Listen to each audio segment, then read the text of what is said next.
വയനാട്ടിലെ നരഭോജി കടുവ ചത്തത് മറ്റൊരു കടുവയുടെ ആക്രമണം മൂലമെന്ന് പോസ്റ്റ്മോർട്ടം റിപ്പോർട്ട്. കടുവയുടെ കഴുത്തിൽ ഏറ്റുമുട്ടലിൽ സംഭവിച്ച 4 മുറിവുകൾ കണ്ടെത്തി. ഈ മുറിവുകൾ മരണകാരണമായെന്നും പോസ്റ്റ്മോർട്ടം റിപ്പോർട്ടിൽ പറയുന്നു. കടുവയുടെ ആന്തരിക അവയവങ്ങളിൽ നിന്ന് കൊല്ലപ്പെട്ട സ്ത്രീയുടെ ശരീരാവശിഷ്ടങ്ങൾ കണ്ടെത്തി. മരണകാരണം എന്ന് വിളിക്കുന്നത് ഈ നടന്ന 4 ഇതാണ്. മറ്റതെല്ലാം ഉണങ്ങിയ പഴയ ചെറിയ 4 കഴുത്തിൽ തന്നെയുള്ള മുറിവാണ്.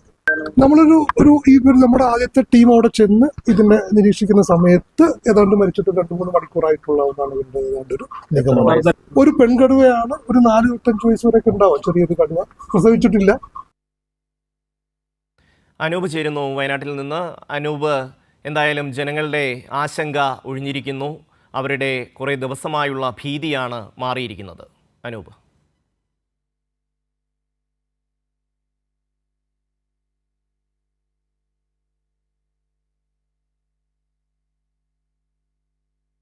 വയനാട്ടിലെ നരഭോജി കടുവയെ ചത്ത നിലയിൽ കണ്ടെത്തി. ശരീരത്തിൽ പഴക്കമുള്ള മുറിവ് കണ്ടെത്തിയിരുന്നു. ഇതാണ് മരണകാരണം എന്നുള്ളതാണ് പോസ്റ്റ്മോർട്ടം റിപ്പോർട്ടിൽ പറഞ്ഞിരിക്കുന്നത്. കടുവയുടെ കഴുത്തിലാണ് 4 മുറിവുകൾ കണ്ടെത്തിയത്. ഈ മുറിവുകൾ മരണകാരണമായി എന്നാണ് പോസ്റ്റ്മോർട്ടം റിപ്പോർട്ട്. കഴിഞ്ഞ ദിവസങ്ങളിൽ കടുവയെ വെടിവെക്കാനുള്ള വലിയ നീക്കങ്ങൾ ഫോറസ്റ്റ് ഡിപ്പാർട്ട്മെൻറ്റിൻ്റെ ഭാഗത്തു നിന്നുണ്ടായിരുന്നു. രാധ എന്ന സ്ത്രീയെ കടിച്ചു കൊന്നതിന് ശേഷം പിന്നീടൊരു വനം വകുപ്പ് ജീവനക്കാരനെ കൂടി ഈ കടുവ ആക്രമിച്ചിരുന്നു.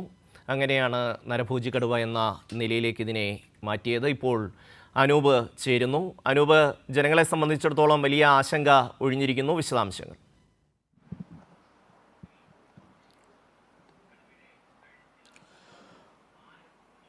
അതെ, പഞ്ചാരക്കൊല്ലിയിൽ ദിവസങ്ങളായി നീണ്ടുനിന്ന വലിയൊരു ആശങ്കയ്ക്കാണ് ഇന്ന് രാവിലെയോടുകൂടി ഒരു പരിസമാപ്തിയായത്. അതോടൊപ്പം വലിയ ആശ്വാസത്തിലായി ജനങ്ങൾ.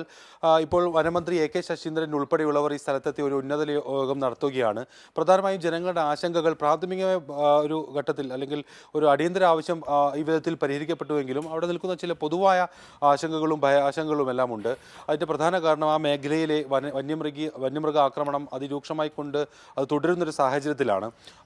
കടുവയുടെ മാത്രമല്ല മറ്റ് വന്യമൃഗങ്ങളുടെ നിരന്തര ശല്യം അനുഭവിക്കുന്നൊരു പ്രദേശമാണത്. അതുകൊണ്ട് തന്നെ ആ പ്രദേശത്തിന് ഒരു ശാശ്വതമായ ഇത്തരം പ്രശ്നങ്ങളിൽ നിന്നുള്ളൊരു പരിഹാരം വേണമെന്ന് കഴിഞ്ഞ ദിവസം തന്നെ നാട്ടുകാർ ആവശ്യപ്പെട്ടിരുന്നു. മന്ത്രി അത് ഉടൻ തന്നെ അത് പരിഹരിക്കുന്നുള്ള നടപടികൾ സ്വീകരിക്കുമെന്ന ഘട്ടത്തിൽ ഉറപ്പ് നൽകിയിരുന്നതാണ്. ഏതായാലും അത് സംബന്ധിച്ച് ചില പൊതു തീരുമാനങ്ങൾ കൈക്കൊള്ളുന്നതിന് വേണ്ടിയാണ് ഈ ഉന്നതല യോഗവും മറ്റും ഇന്ന് അവിടെ നടക്കുന്നത്. ഏതായാലും ആ യോഗം ഇപ്പോൾ നടക്കുന്നു. അതുമായി ബന്ധപ്പെട്ട നടപടിക്രമങ്ങളും പുരോഗമിക്കുകയാണ്. പ്രധാനമായും ജനങ്ങളുടെ പ്രധാനപ്പെട്ട ആവശ്യങ്ങൾ മുൻനിർത്തിയുള്ള പ്രതിരോധ പ്രവർത്തനങ്ങൾ ഏതു വിധത്തിൽ ആവിഷ്കരിക്കാം, അതിനാവശ്യമായ എന്തെല്ലാം നടപടികൾ സർക്കാർ തലത്തിൽ നിന്ന് കാര്യക്ഷമമായി സ്വീകരിക്കാമെന്നതെല്ലാമാണ് മന്ത്രിതല യോഗത്തിൽ ഇന്ന് ഏതായാലും തീരുമാനിക്കുക. അതോടൊപ്പമാണ് ഇതിനുമായി പറയേണ്ട ഒരു കാര്യം, അല്പസമയം മുൻപ് ഈ കടുവയുടെ പോസ്റ്റ്മോർട്ടം നടപടികൾ ബത്തേരി കുപ്പാടിയിലെ ലാബിൽ പൂർത്തിയായി. അതുമായി ബന്ധപ്പെട്ട് അതായത് നമുക്ക് നേരത്തെ ഉണ്ടായിരുന്ന പല കാര്യങ്ങളും ഈ പോസ്റ്റ്മോർട്ടത്തോടുകൂടി സ്ഥിരീകരിക്കുന്ന ഒരു സാഹചര്യമാണ്. ഈ രാധയെ, ആദിവാസി സ്ത്രീയായ രാധയെ കൊന്ന കടുവയാണ് ഇതെന്ന് വീണ്ടും സ്ഥിരീകരിച്ചു. അതിൽ കടുവയുടെ വയറിൽ നിന്നും മറ്റും ഈ ചില ഓർണമെൻറ്റ് ഈ രാധ ധരിച്ചിരുന്ന കമ്മൽ അതുൾപ്പെടെയുള്ള വസ്തുക്കൾ ഈ പോസ്റ്റ്മോർട്ടത്തിനിടെ കിട്ടുകയുണ്ടായി. ഏതായാലും അത്തരത്തിലുള്ളൊരു ദൗർഭാഗ്യകരമായ സാഹചര്യവും ഈ പോസ്റ്റ്മോർട്ടത്തിനിടെയുണ്ടായി. അതോടൊപ്പം തന്നെ ഈ കടുവയ്ക്ക് കഴുത്തിൽ 2 വലിയ മുറിവുകളുണ്ട്. അത് കഴിഞ്ഞ ദിവസം ഉണ്ടായിട്ടുള്ള മുറിവുകളാണ്. ആ മുറിവുകൾ ഉണ്ടായതിന് കാരണം ഈ ഒരു ടെറിട്ടോറിയൽ ഒരു കോൺഫ്ലിക്റ്റ് നടന്നതിനെ തുടർന്ന് മറ്റൊരു കടുവ ഈ കടുവയെ ആക്രമിച്ചത് തുടർന്നാണ് ഈ വലിയ പരിക്ക് ഈ കടുവയ്ക്ക് പറ്റിയത്. അത് മരണകാരണമായി തന്നെ മാറി എന്നുമാണ് ഏതായാലും ഈ പോസ്റ്റ്മോർട്ടത്തിൻ്റെ ഒരു പ്രാഥമിക പരിശോധന നടത്തുമ്പോൾ നമുക്ക് മനസ്സിലാക്കാൻ സാധിക്കുന്നത്. ആ വിവരമാണ് പ്രമോദ് ജി കൃഷ്ണൻ അല്പസമയം മുമ്പ് ചീഫ് വൈൽഡ് ലൈഫ് വാർഡൻ മാധ്യമങ്ങളോട് വിശദീകരിച്ചതും. അതോടൊപ്പം തന്നെ ഈ കടുവയ്ക്ക് നേരത്തെയും ഉണ്ടായിരുന്ന ചില ശാരീരിക അവശതകളെല്ലാം ഉണ്ട്. 7 വയസ്സോളം പ്രായമുണ്ടെങ്കിലും വലിയൊരു കാട്ടിനുള്ളിൽ വെച്ച് നടന്നിട്ടുള്ള ഒരു ടെറിട്ടോറിയൽ കോൺഫ്ലിക്റ്റിൻ്റെ ഭാഗമായിട്ട് ഈ കടുവയ്ക്ക് വലിയ ശാരീരിക ബുദ്ധിമുട്ടുകൾ ഉണ്ടായിരുന്നു എന്നും അദ്ദേഹം പറയുകയുണ്ടായി. ഏതായാലും ആ വിധത്തിലുള്ള പരിശോധനകൾ പ്രാഥമിക ഘട്ടത്തിൽ പൂർത്തിയായി. ഇനി ആന്തരികാവയവങ്ങളുടെയും മറ്റും ചില വിശദമായ പരിശോധനകളാണ് നടക്കാനുള്ളത്. അതോടൊപ്പം തന്നെ ഈ കടുവയെ സംബന്ധിച്ചുള്ള സ്ഥിരീകരണം ഇനിയും വരേണ്ടതുണ്ട്. ഏത് മേഖലയിൽ നിന്നാണ് അത് നാഷണൽ ടൈഗർ കൺസർവേഷൻ അതോറിറ്റിയുടെ ഡാറ്റാ ലിസ്റ്റിൽ പൊതുവിൽ പരിശോധിക്കണം. ഇപ്പോൾ വയനാട്ടിലെ സർവേ റിപ്പോർട്ടിൽ ഏതായാലും ഈ കടുവയെ സംബന്ധിച്ച് വിവരങ്ങളില്ല.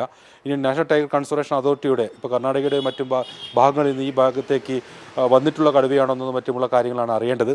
അത്തരം വിശദാംശങ്ങൾ കൂടി വനവകുപ്പിന് ഇതുമായി ബന്ധപ്പെട്ട് ഇനി ശേഖരിക്കാനുണ്ട്. ഏതായാലും നാഷണൽ ടൈഗർ കൺസർവേഷൻ അതോറിറ്റിയുടെ SOP പ്രകാരമുള്ള ഒരു വിശദവും സമഗ്രവുമായ കർശനവുമായ മാനദണ്ഡങ്ങൾക്ക് വിധേയമാണ് പോസ്റ്റ്മോർട്ടം നടപടികൾ കുപ്പാടിയിൽ ഏതായാലും നടന്നത്.